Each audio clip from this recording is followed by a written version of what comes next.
Hi, everyone. Hi. Welcome to the Bates Dance Festival. I'm so happy to welcome you to our first event of 2021 and our first live stream. It is wonderful to be together. We have students here in the room. We have faculty and artists on campus. We have a virtual audience. And later this week, we will have a live audience as well. So that is exciting and different, and we are all just really happy to be together tonight. My name is Shoni Courier. I am the director of the festival. We are here on the Bates College campus in Lewiston, Maine, which is the home of the Wabanaki people, and we are really grateful to be here on this land. I want to take a moment to recognize some members of the Bates family who we lost this year. We would like to dedicate this season to longtime faculty members Nancy Stark-Smith, Kathleen Hermsdorf, and our BDF photographer of many years, Arthur Fink. We were so blessed with their artistry and practice and energy in these spaces for so long, and the festival ethos was shaped by their work. We dedicate this season to their memory. We are really lucky tonight to have a visiting artist here with us. I would love to welcome Emily Johnson. I'm just going to read a little bit of her bio. I've known her for a long time, but I will read this for everybody who is only just meeting Emily now. So Emily Johnson is an artist who makes body-based work. She is a land and water protector and an activist for justice, sovereignty, and well-being. Emily is a Bessie Award-winning choreographer, Guggenheim and United States Artist Fellow, and recipient of the Doris Duke Artist Award. She is based in Lenapehoking, New York City. Emily is of the Yupik Nation and since 1998 has created work that considers the experience of sensing and seeing performance. And if you are local to Lewiston or to the area, I hope you will join us for Emily's performances this weekend. They are work in progresses on Saturday and Sunday, the 17th and 18th at 6 p.m. in Kennedy Park. And if you are somewhere else that is not here, I hope you will join us for upcoming online events. All the information is available at batesdancefestival.org. And now, here to talk about her work and her practice and all that she does is Emily Johnson. Hi, you can hug. Yay, I'm glad you're here. Thanks. Thank you. Great. Thank you, Shoni. Thanks, everyone. Hi, everyone. Hi, everyone. If you can't hear me here, just please come closer, but I'll do my best. I'm gonna share something. I'm gonna read something, and then I'm gonna share some photos and things, and then kind of open it up to any questions or thoughts or provocations as well. So that'll kind of be the flow. And so I'm gonna start with this, which is this.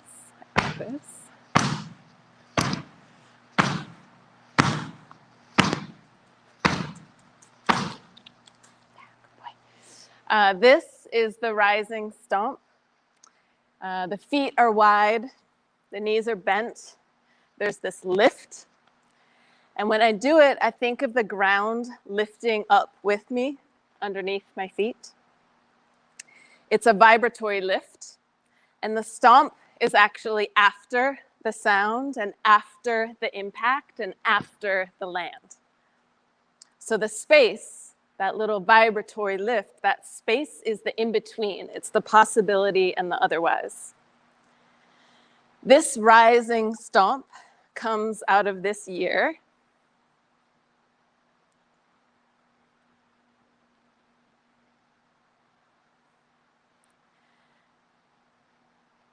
That we have all shared.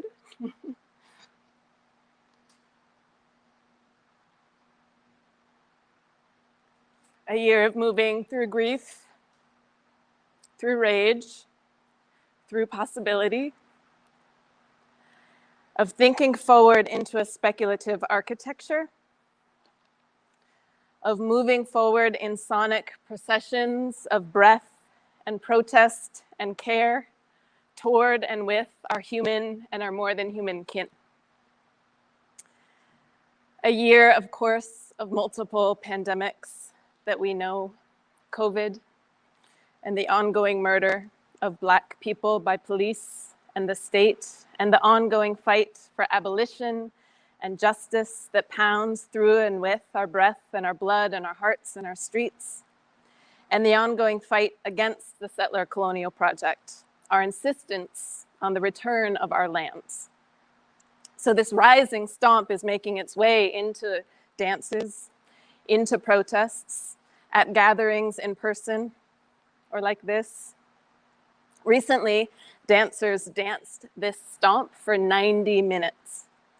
The endurance was organized by the collective. The collective was the being, organized by the need. This need for endurance and for rest, our resistance bursting past refusal and into, as Sean Crawley says, this otherwise possibility. For many years before this year, and for many months of this past year, I've been holding fires outdoors with my collaborator and thought partner and dear friend, Karen Recollet, who's an urban diasporic Cree person who lives in Toronto.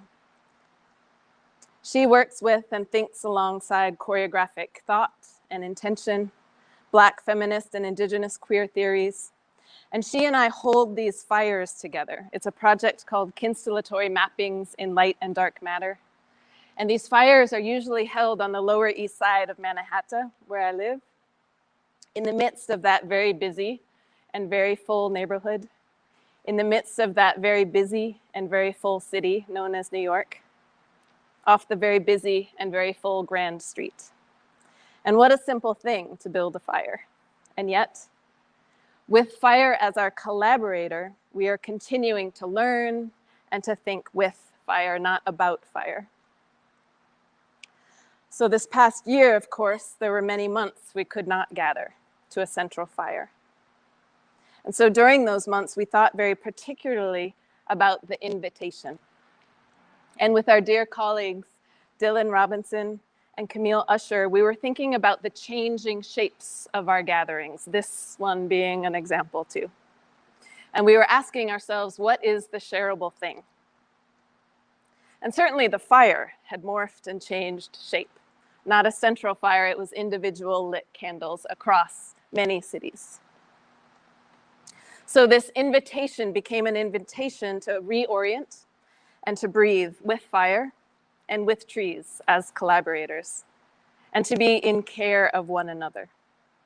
And so what I'd like to share with you most particularly from those invitations is this, co-written with Karen. We reach toward joy with you. We believe in joy with you. However, we do feel that it is important to acknowledge and even announce fear, anger, rage. If these are our moments, these must emerge and transpire too. Sedimented in our relationship with the chemistry of the fire is everything. An emergence means that we have to let go of expectations, to encourage interstices and the in-between as spaces of possibility, some of which are unimagined as of yet. And so these announcements of fear and anger and rage and reaching toward joy.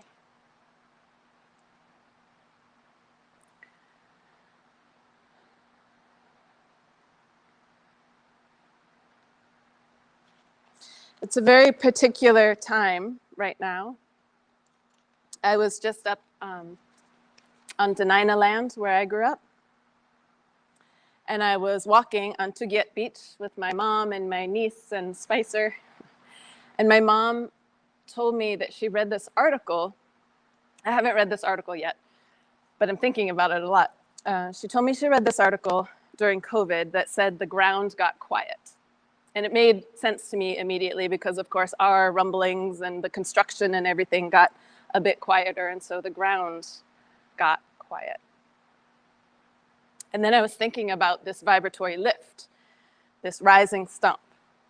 And I was thinking about the tentacularly moving protests through the city that I live in. And I'm thinking now also about the many, many unmarked grave sites being located across what is called Canada and what is called the US.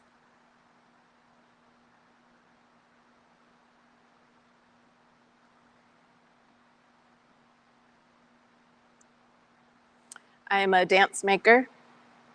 I make these large social gatherings. I think of performance as offering, and in continual effort to build relationships between and amongst us humans, our more than human kin, and the land and the water and the celestial places we are gathered on and in. And with that dear colleague and sister Karen Recollet, who I've already named, we think of a constellatory praxis, a choreography of relationality, a technology to spatially orient a collective, to think and dream and activate community.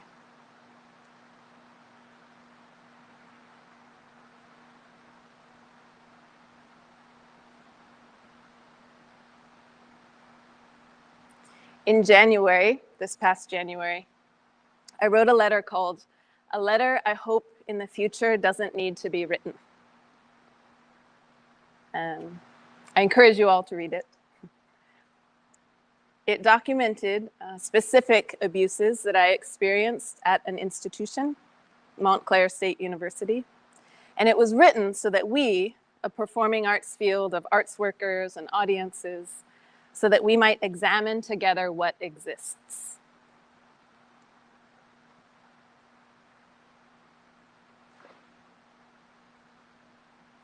That institutional response to that letter, itself an abuse of power entrenched in white supremacist values, that response gave multitudes acumen to witnessing said abuse and refusing it. So multiple calls to action, multiple letters and signatories of solidarity from across the globe abounded, and yet this brilliant person, Sarah Ahmed, she teaches us how institutions bury complaint, render complaint harmless, as they defend what to me is most abhorrent, their property. The physical space and the campus and the IP or the web domain of the institutions, and everything learnt or forced or silenced inside becomes entangled in those institutions' version of power, and it becomes inescapable, and that replicates harm. Abuse protected and defined and measured toward expansion and profit against care, community, civil rights, human rights, self-determination, sovereignty, culture, life, and land is strategy. Montclair State University is not an outlier.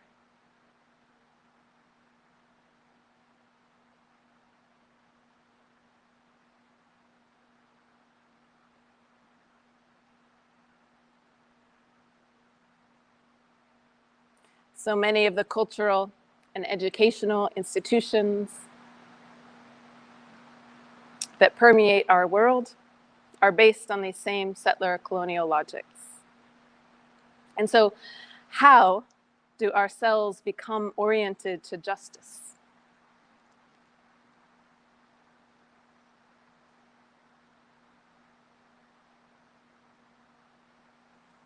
As the ground has been holding thousands of Indigenous children and babies for hundreds of years, and as we still live in these countries and societies perpetuating these ongoing harms, how do our cells become oriented to justice? Today in class, everyone in class collectively wrote our community agreements, our kind of stated ethics as a living process that we would tend to every day that we were gathering, kind of our care principles. And I wasn't planning on sharing this, but I'll share it because I was really inspired by this collective of thought. So this is how we want to come into space together, and this is what we will tend to together through the week. Collaboration and support. We will be generous with our energies. We will be our authentic selves. We will honor our bodies, and we will honor our lineages of our ancestry and where we come from, and also our teachers. We'll pay attention and offer affirmations to ourselves and to others.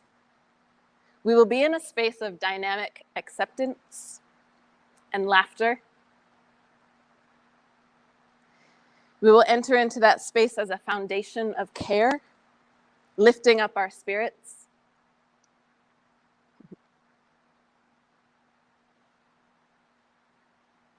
We will always be in a space of consent, giving generosity also of distance and care for ourselves in relation to our own boundaries. We'll give creative feedback. We will share knowledge. We will be okay.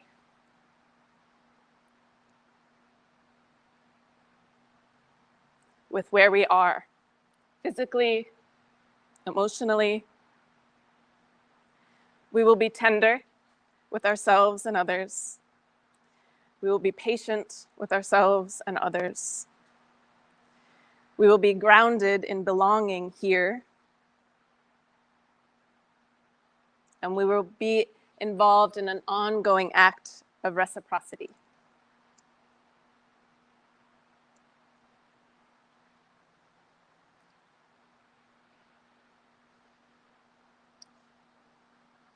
I want to add this thought of non-extraction and offer this maybe as a counter to so much that we are forced to live in or forced to accept. So what if we insist on ethics of non-extraction? And can that be our solidarity? Can that be part of our reorientation together?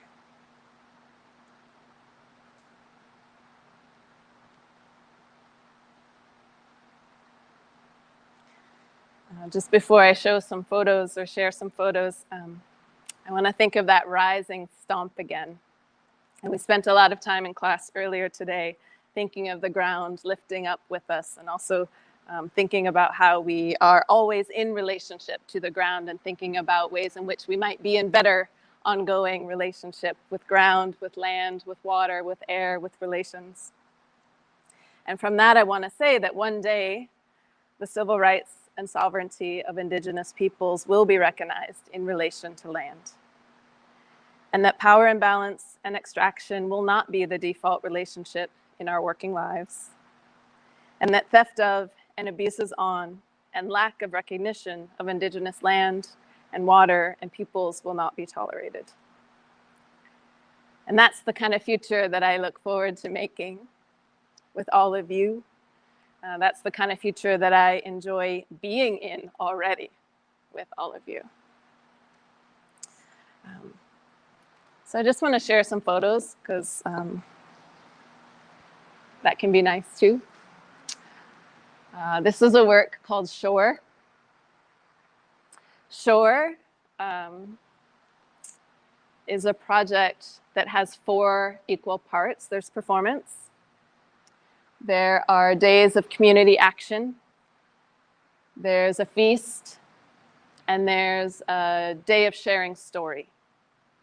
And so the community action days are built with community visioning sessions, where in which together with community, we ponder the questions, what do you want for your well-being?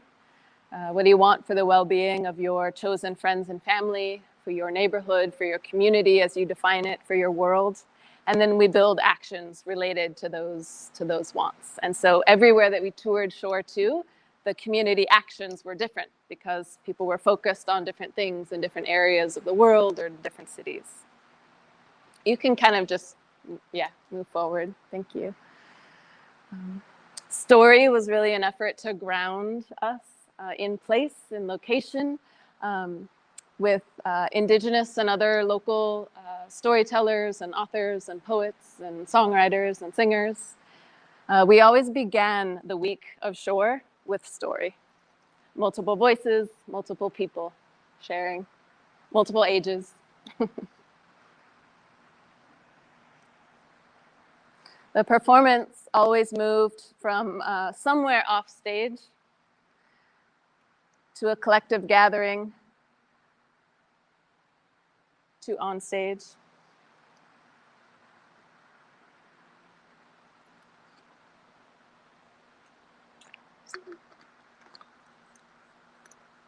The performance included, I think, about 45 people. And in the process of creating the choreography and movement for Shore, we were in a process of conjuring future joy.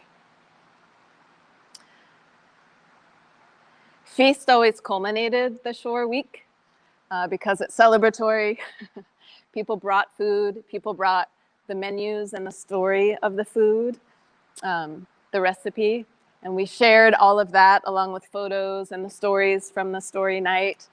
We shared that in a zine that then we mailed to all of the participants at Feast.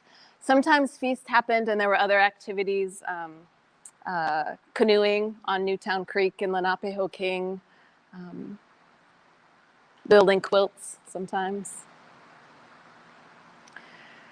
Umyangvakak is a process that came through both Shore and another project called Then a Cunning Voice and a Night We Spend Gazing at Stars. Umyangvakak, it's a Yupik word. It's a word that means a place to gather ideas. And so Umyangvakaks are these 7-hour-long conversations with communities of people. They're always held and led by a group of indigenous femmes and women. The provocations are always led by those holding the space, but then the conversation moves and grows via the collective.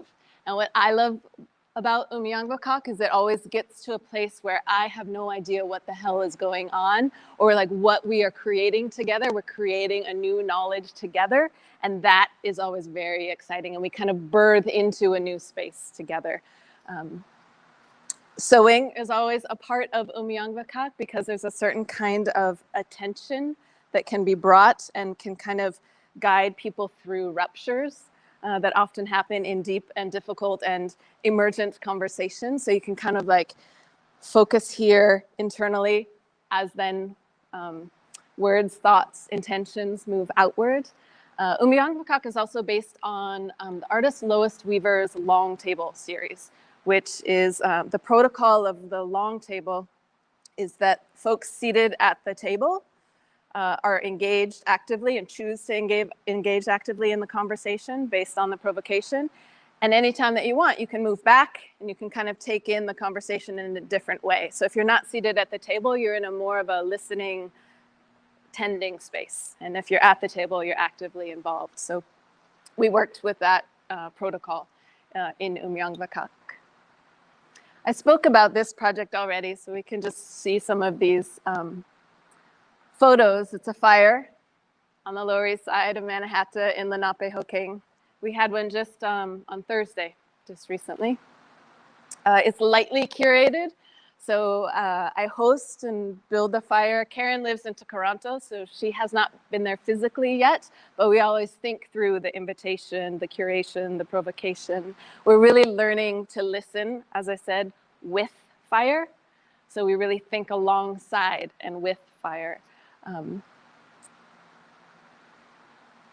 Thinking of the fire as a gathering space, as a portal space, as a a being that changes its shape, that is a transformation space also.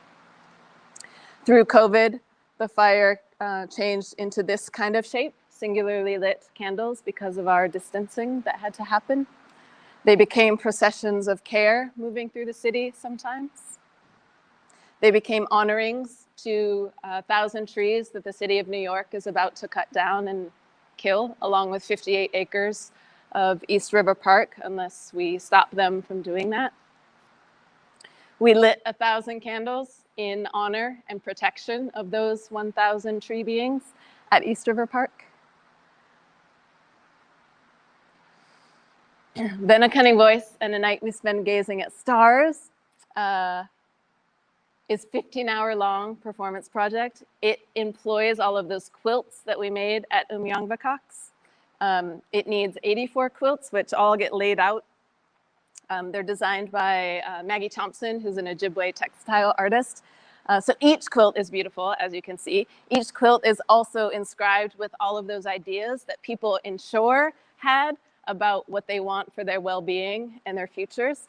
So a student in NARM, Melbourne, once said, "Oh, the maps, I get it. They're like," or he said, "The quilts, oh, I get it. They're like maps to the future," which they are. You see them and you see all these visions and you see how they might come into possibility and probability. So we gather for Then a Cunning Voice.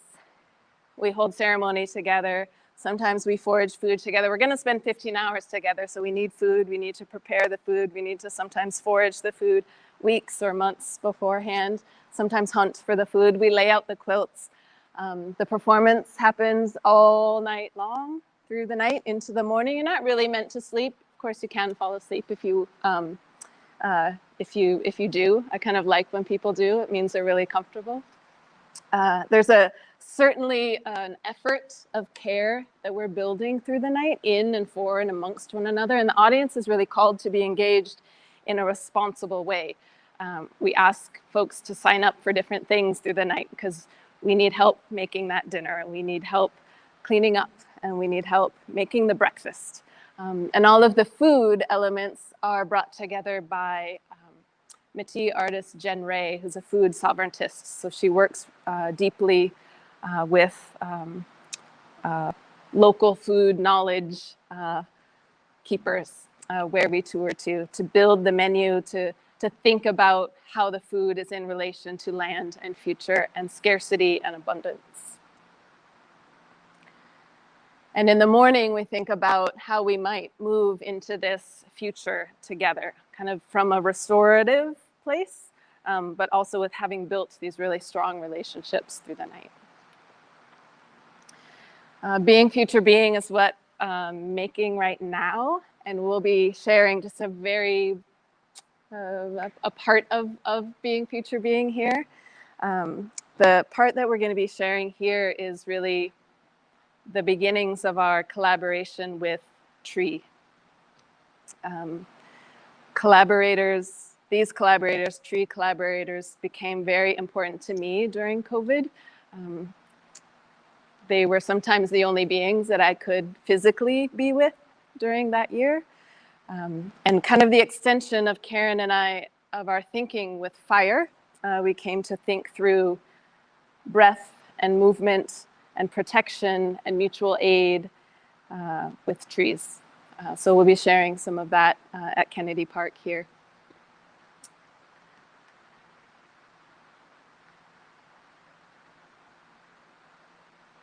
This was a performance that we did during COVID at Socrates Sculpture Park in Lenapehoking. It was in collaboration with Choctaw artist Jeffrey Gibson's amazing sculpture called "Once You Enter My House, It Becomes Our House." The performance that we did on and with and near the sculpture that started at the river and then moved up and onto the sculpture was called "The Ways We Love and the Ways We Love Better, Monumental Movement Toward Being Future Being."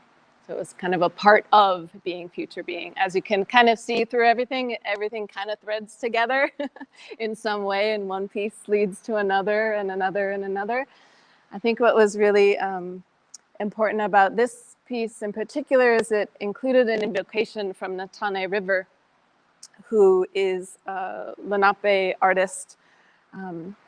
And part of the work that I engage in, we were talking about land acknowledgements a bit during class today. Part of the work that I engage in as somebody who lives in Lenapehoking, who occupies another people's homeland, is that I try to think about how the works that I make can somehow foster and build generative pathways for forcibly removed Lenape diaspora to come home, the ways in which they want to and when they want to. And so part of that is building relationships. And so with Natane River, with Natane's father, Joe Whittle, we're thinking through that and we're trying to activate different pathways for Lenapehoking return and just to share time together, of course, and knowledge and stories.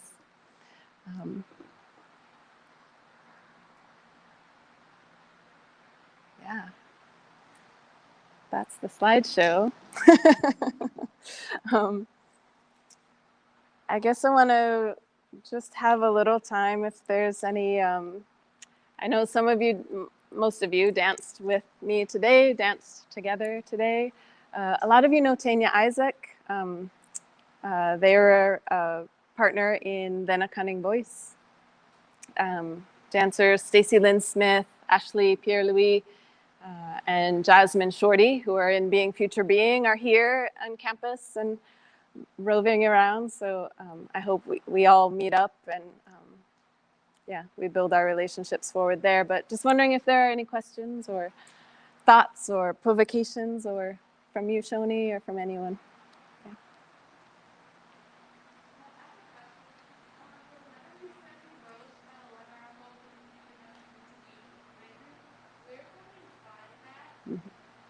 Yeah. You can find that on, I published it on Medium.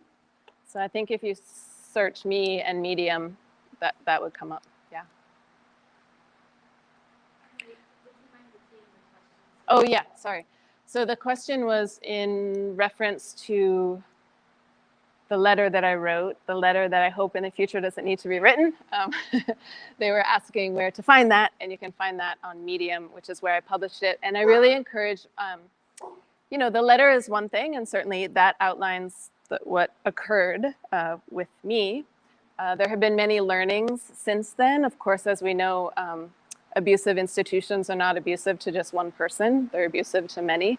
And so many more stories came out after the publication of that letter, as well as many of those solidarity letters. And there's a solidarity letter written by Creating New Futures that is really pretty extraordinary in terms of what it calls for growth, for repair. So I really encourage reading that particularly. Yeah.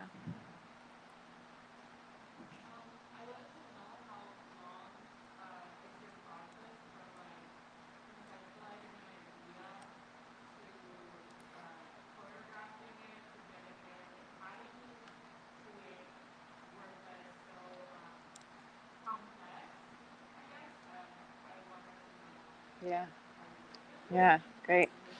The question is, in this process that seems involved with many people, how long that process takes, and what in general is my, is the choreographic or the process from conceptualizing something, visioning it, working with folks, choreographing it, performing it. That's a great question, and I'm kind of laughing to myself because I generally tend to take multiple years in creating a project. The way that I think about building performance is to build community, and what I make really depends on relationships being built, and it really depends on people coming together to do that with me in the process of visioning and of making it a reality. And I really think of, coming back to Shore, which had those multiple parts that happened on different days, I really think of all of the elements of performance as equally vital, you know? So there's that moment when you're like on a stage or off a stage or whatever, and you're dancing or you're sharing the story or you're doing the thing. That to me is as vital as those times when you're thinking about what that is going to be, or you're working with community about what community wants to see in their neighborhood. So all of that is part of the performance process, as is the resonance, hopefully the resonance after. So in that sense, it's kind of never ending, I would say. But in general, there's like a 4-year creation, making process. And then as Shoni knows very well, there's additionally a long process. Once something is kind of like created, there's a pretty long process of bringing it to a new place, because relationships have to be built in every place again and built on and grown from. But I kind of laugh because with Being Future Being, which started before COVID, in my mind I was like, I kind of just want to do this one quicker. I want to bring this future that we all vision, and this I want to bring this future here now, and I want to be in that right now. And so I kind of thought of making Being Future Being as being pretty quick. Hey, Spicer, I know somebody new came. It's okay. Come here. Thanks, Spicer. Come. But then COVID interrupted that timeline, and so the timeline for Being Future Being is also going to be multi-year. Yeah. Thanks for letting us know. That's all right. Here you go. Yeah.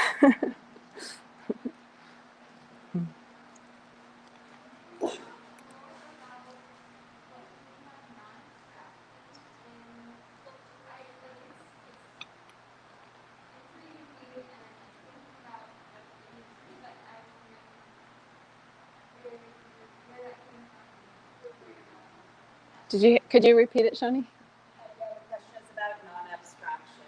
Right? Did you mention non-abstraction? Non-extraction, yes. Yeah.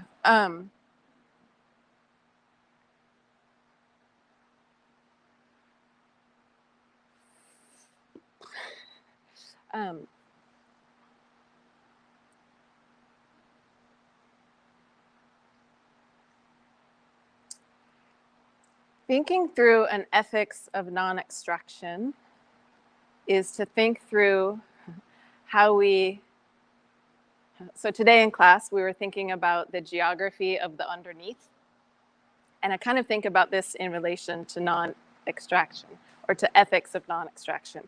Because right now we exist in this country called the United States, as an example, that is completely reliant upon extraction, that built itself upon the extraction of indigenous lands. It built itself upon the dispossession and removal of indigenous people from their lands so that capitalist structures could extract from that land, built itself on the slavery of the enslavement of Black people, to then build upon that extracted from land in order to continue to extract from that land. So all of the institutions built on that principle are built in that same ethic and built in that same process. Many institutions and organizations, of course, are recognizing that, or have recognized that, and are trying to find ways to change those systemically violent systems that are built into their institutions. But many are not. And of course, our government is not. And so how do we as individuals start to insist an ethics of non-extraction? So that means in our institutions, in our daily interactions, that means our banks, that means our government, that means, it builds from there. But I come back to ourselves. How do we orient ourselves to justice? It's a very personal it's a very personal attention, and a very personal intention, a very personal commitment and process, as is, I think, thinking about an ethics of non-extraction and maybe also demanding an ethics of non-extraction. How do we do that in our daily lives in a way that that is care? How do we do that in our daily lives? And then how does that grow beyond our daily lives to more of our society at large, right? And how does that shift our consciousness, and how does that then shift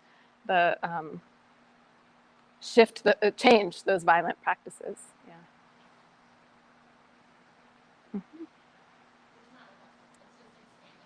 Mm-hmm.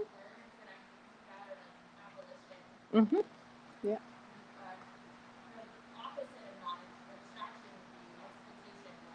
Mm-hmm. Mm-hmm. Yeah. Yeah. Mm. Yeah. Yeah. Yeah. Thank you.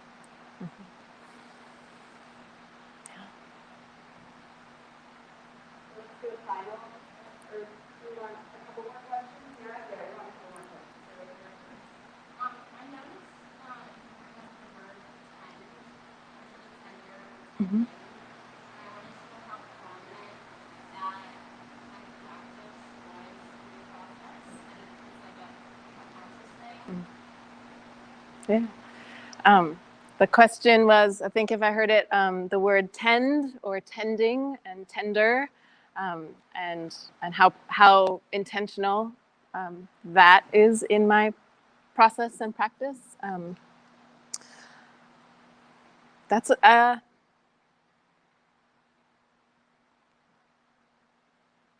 this makes me think of again of Karen and I thinking about performance as processions of care. And I think the tending to me, like, maybe to me that's the most important thing. I don't know, it's maybe a question to myself too, but like what we tend to, what we put our attention to, our care to, our love to, how we build tenderness with and amongst one another, with land, with our relations. I mean, hopefully the gatherings are both tended to in a way that encourages that kind of interstitial relationship, and hopefully that tenderness builds forward from that. I guess it, yeah.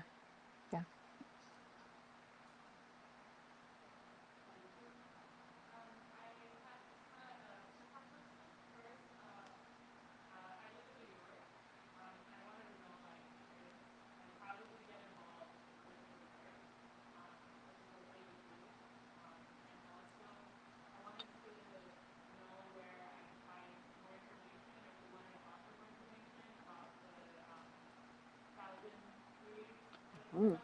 Mm-hmm.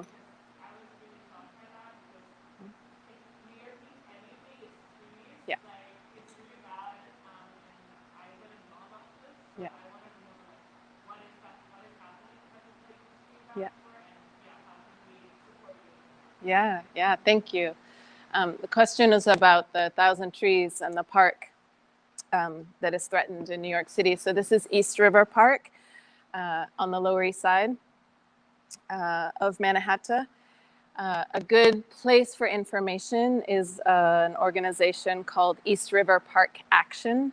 Website is eastriverparkaction.org, or on Instagram and Facebook and stuff. But I work with that group as well as do other actions in protection and relation to the park. And so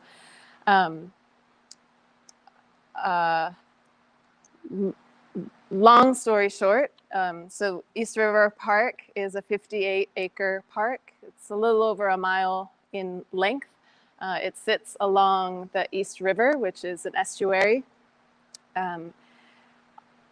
Certainly Manhattan, certainly every coastal place and city is dealing with climate change and needs to build resiliency plans and models. And so after Hurricane Sandy, which was in 2012, and flooded a large portion of the Lower East Side, the East Village, many other neighborhoods, the community of the Lower East Side and the East Village worked with the city for about 5 years to develop a resiliency plan. That plan for the park in terms of flood protection, resiliency is many things, but part of it is protection.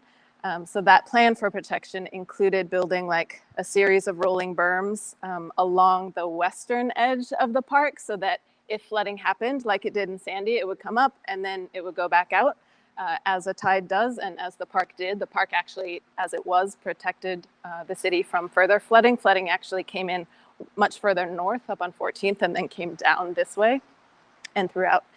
So that was the plan, and it was built over 5 years with community and the city. But then in 2018, the mayor very quickly, like in one press release and one announcement and without community consult, changed the plan to one that would destroy all 58 acres, bulldoze it. The park includes 1,000 mature trees, tens of thousands of other bushes and flora and fauna, tended to by the Lower East Side Ecology Center, not the Parks Department at all. So it's actually quite a very biodiverse park that supports not only an endangered species of bee, but many other species that live and migrate to and from the park, as well as those of us who live there, who depend and who need clean air, places of recreation, places of sport, places to pray, places to have ceremony. But the city's plan to demolish the park is to bulldoze it, kill every living thing in that 58 acres, bring in 1 million tons of fill, let that settle, and then build what's called a low maintenance park on top, which is kind of what you imagine on campuses, for example, like very structured, lots of astroturf kind of park on top. Many ball fields. Ball fields are great, but we need biodiversity as well. So this is a plan that is outraging the community, mostly because of the level of destruction and violence that will entail, when in fact there are other plans and there are better suited plans, as well as the fact that the city, that there is no, there's no like resilient, there's no reason to do that destructive process to the park. It actually will create more vulnerability during the many years of the demolition and construction. It's also much more expensive. It also disenfranchises the community and harms our air via the demolition of the trees and the input of particulate matter via that 1 million tons of fill. So it's actually going to worsen the air quality. So there's a lot more information that I could share with you. There's a huge, there's a really strong, celebratory, difficult fight happening with the city, and yeah, please join us in defending that land and protecting a mostly low-income neighborhood. Just one other thing that I'll point out in relation to what we've already been talking about is that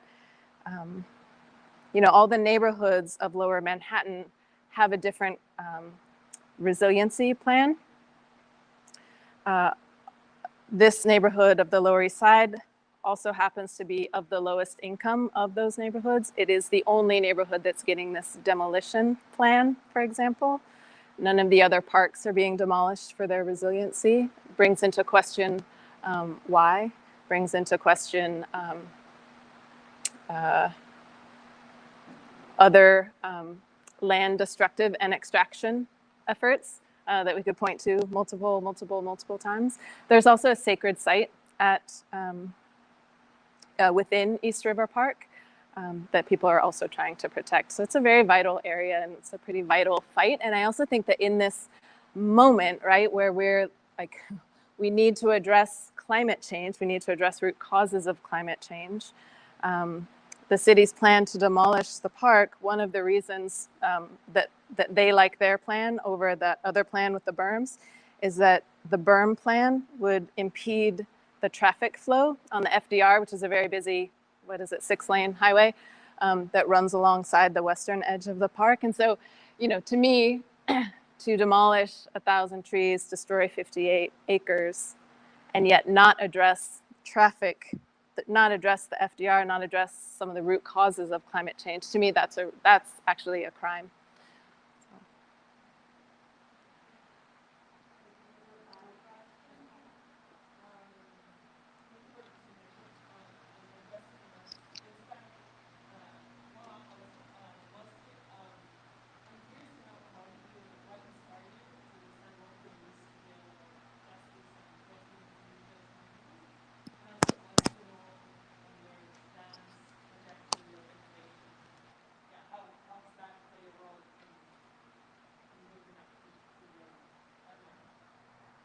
Can you repeat? I could mostly hear it. How did Emily start working in social justice and community building, and then how did the trajectory of your dance education also feed into the making of this work and that as well?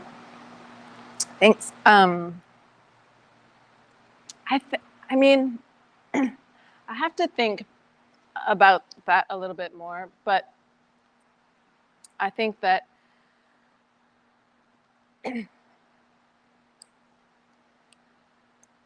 I came to dancing kind of quote late in what is often a dancer's life. I started dancing when I left where I grew up in a rural area of Alaska. I started dancing when I left Alaska and went to college. And I think that what was stronger in my life at that point was my relationship to land, to salmon harvest, to land protection and defense efforts. So that was just via, I think, both my growing up and also I